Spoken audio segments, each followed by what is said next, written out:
I am a contributing member of society. I am a pillar in my community. I am a pillar in the community of friends that I have in real life. People lean on me for advice and stability and rational advice, rational decisions. I have 3 people who depend on my rationalization and my ability to comport myself in a respectable, honorable manner with dignity and integrity. There are people's lives that depend on me.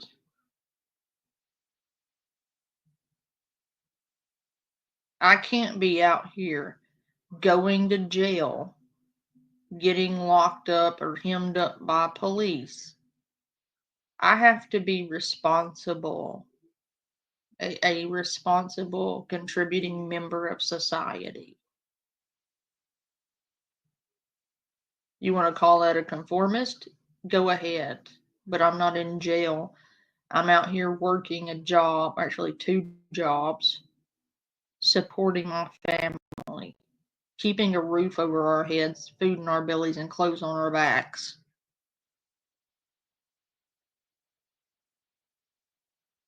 by myself.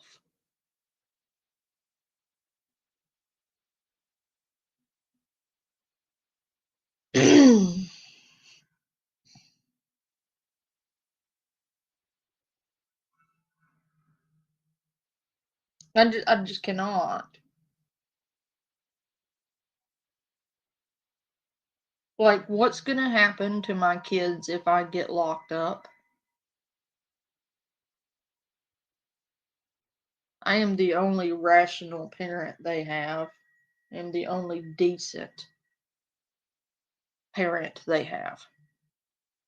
If I go to jail, where does that put them? What kind of example does that leave for them? How's that make them look? Because believe it or not, people judge children by the actions of their parents.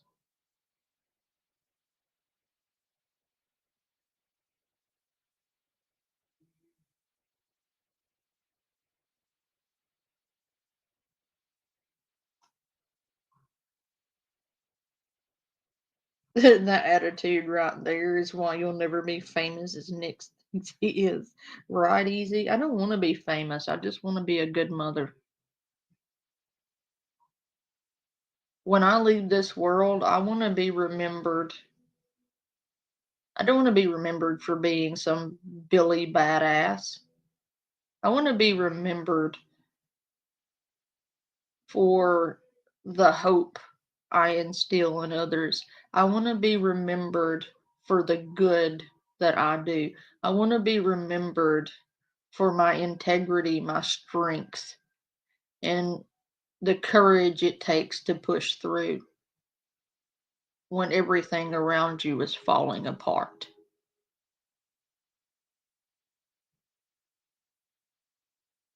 I want to be remembered for helping people. I want to be remembered for being that friend that you can call at 3 a.m. and they'll come and find you. They'll cross burning coals of fire to get to you. That kind of friend. I want to be remembered for the legacy that I leave behind. And that legacy, I would like to be a good one. All the lives that I have touched in my lifetime. all of the good that I have imparted on the people who have come into my life. So I don't want to be remembered for being a criminal.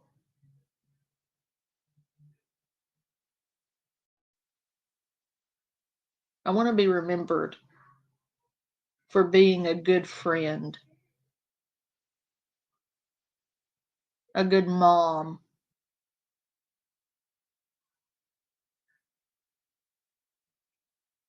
a hard worker, an honorable person.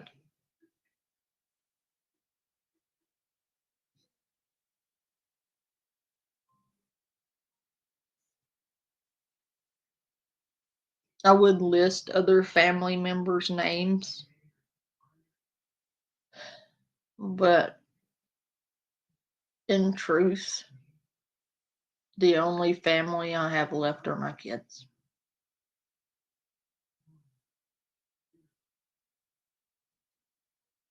I was born to an older family where most of even my cousins were 30 years older than me. My oldest brother was nearly 20 years older than me.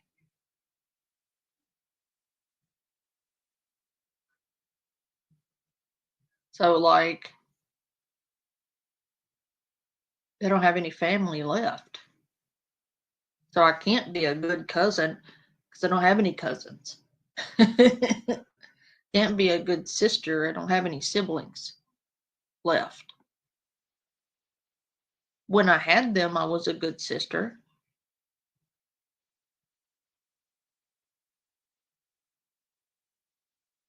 You know?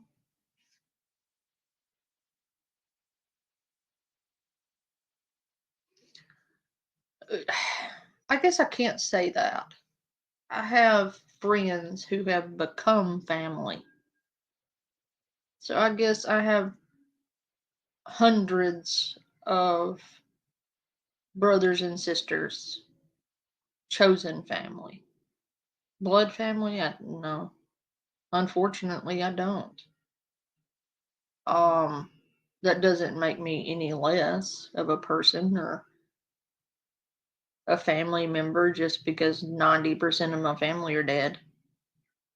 That's what happens when you get born into a family where everybody's already old. I mean, it's just, it is what it is, you know? It's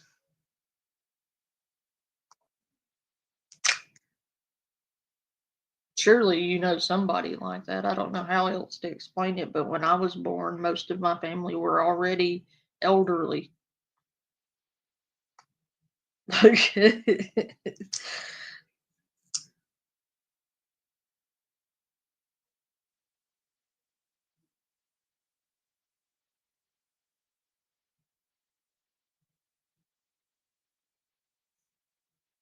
I just want to leave behind a good legacy. I want to leave a positive impact on those that go behind me. And I want to leave a positive legacy for all of those that have gone before me. I want to do them proud.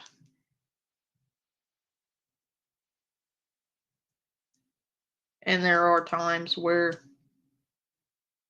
dad comes to mind. My dad passed away in 2013, shortly after my youngest was born. And there are times where I wonder if I were to die today, would he have been proud of the legacy that I left behind? Would he have been proud of me for all that I have fought through, all that I have stood through, and all of the courage it took to push through all of it?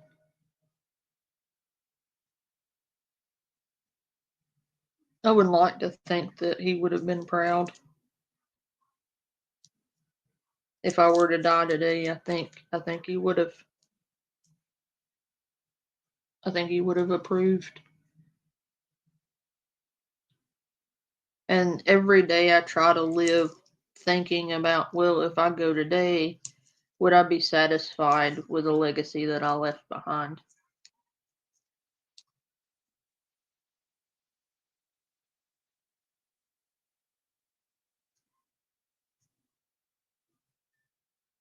A couple of years ago, I couldn't have said that.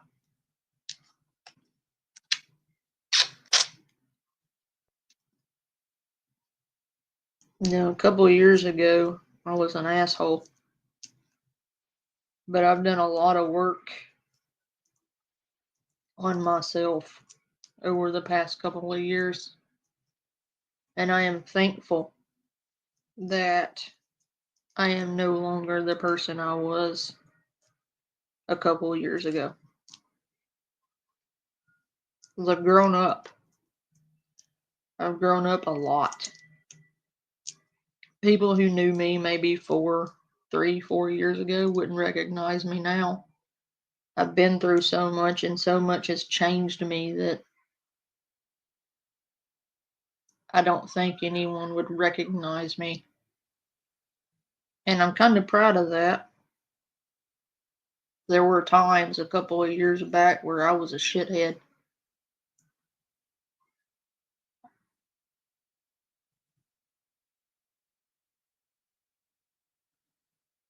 I was still angry over my dad's death. I was angry over my brother's death. I was angry about a lot of things.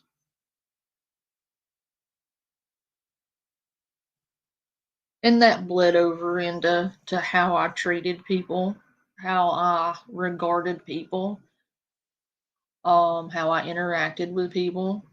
And there are some people I was not good to.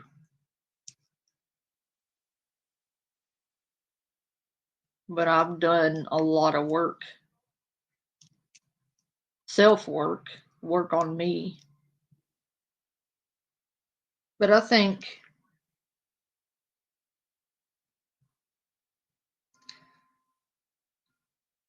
would like to think that I have grown as a person over the last couple of years. A lot has changed over the last couple of years. Like, my life doesn't even look the same anymore. I'm on the other side of the fucking world. You know? Just, it's insane what all has changed, you know? And I can't imagine going through life that angry, like my whole life. And I've changed my perspective on a lot of things. Like, the me today, if we were the same person then as I am now, when I had seen Lisa Richard, odds are I probably would not have covered her. Um, or anyone else really drama related, because as I've grown, things have changed. My opinion on things have changed. That's what happens when you grow up. And I don't know that covering her ever really helped anything. It helped bring awareness to what was going on, sure. But sometimes I was harsh with her, harsher than I needed to be. And if I had it to do over again, I would have done it from a different angle if I did it at all. I would have covered it in a cautionary tale type of way instead of you were just a piece of shit type of way.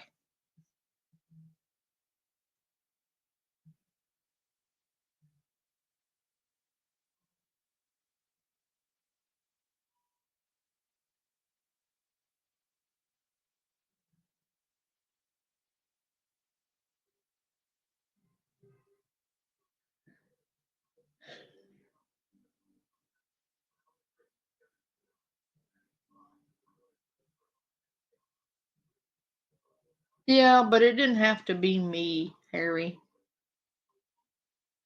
I was already angry at the time. I was already upset with the world for all that I had lost. And it wasn't Lisa's fault.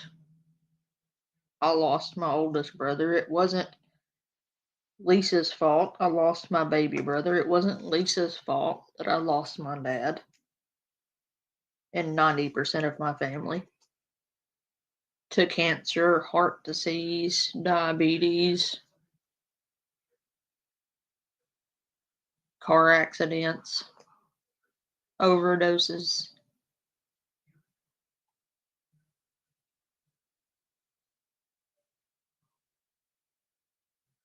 But I think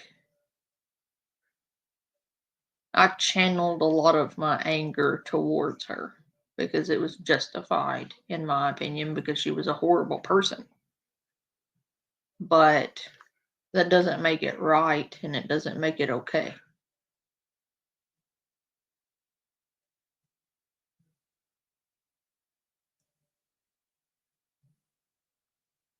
And sometimes people are so caught up in whether or not they can do something when they should have been thinking about should I do it? Can you do it? Yeah, sure you can. But should you do it? That's an entirely different answer. You know?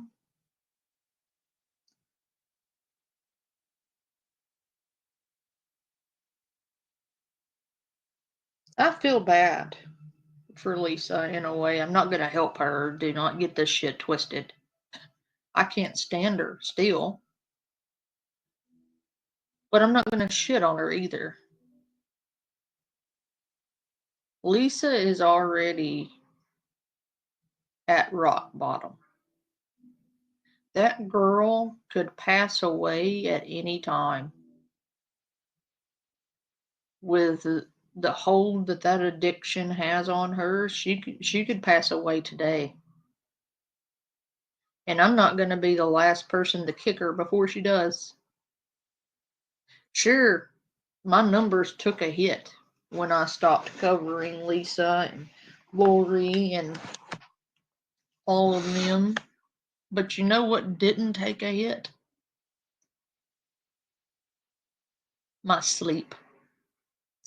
I have slept better at night.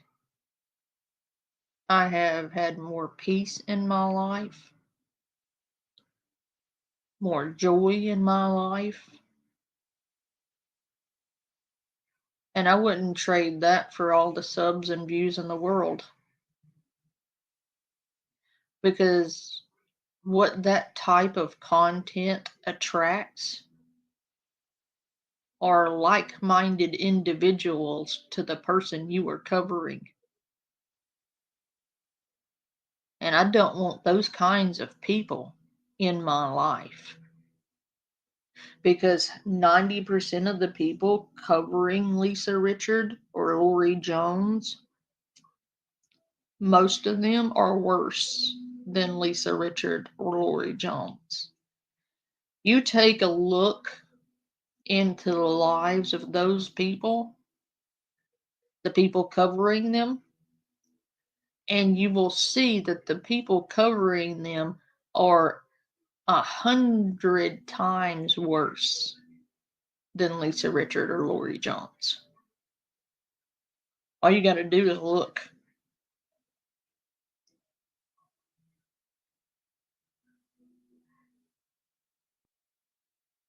Some of their closets are pretty goddamn full. I mean, I could name names, but they know who they are. They shouldn't be judging anybody with a police record like they have. They really shouldn't be cast in stones with the history they have with grifting and scamming people either. Credit card fraud, Walmart theft, ankle monitor, just to name a few.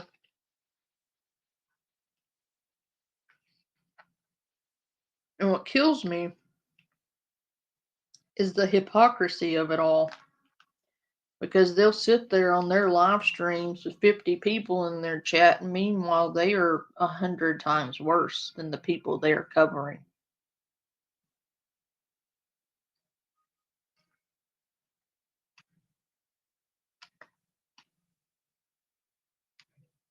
Just saying.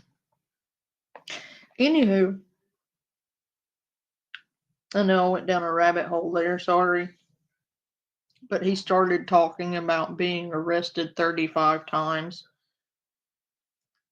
And I was like, dude, if that's the legacy you want to leave behind, and that's pretty sad.